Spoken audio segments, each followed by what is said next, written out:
tak? Nama saya Aiman. Serius lah Aiman? Ha? Kenapa Aiman? Kamu ni siapa nama Aiman? Saya nak tengok awak buat ni boleh? Boleh? Sekarang kita buat harimau brown sugar. So kita drizzle, kita letak pearl. So ini milk tea dia. Tuang milk tea dia dulu.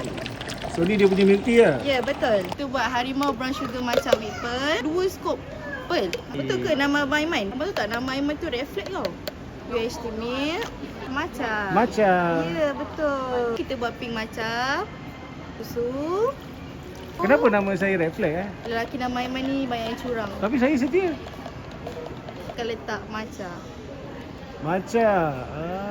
Tapi kenapa macam tak penuh air dia? Oh, sebab macam kita pekat. So bila ais tu dah cair, baru rasa balance. Sebab kalau kita tambah, macam dia akan rasa lari lah. Calling for Aiman. Berapa ringgit tadi ni? Ni bang harga dia. Oh ni harga dia? Ya. Asal awak macam sombongkan saya ni? Saya senyum untuk orang yang bukan nama Aiman saja. Serius lah. Kesian nama Aiman ni. Dia tak ada beg. Beg mana beg? Oh, beli ni akan dapat free ni. Dia buka kau ni? Semua boleh buka 10 pagi, 10 malam.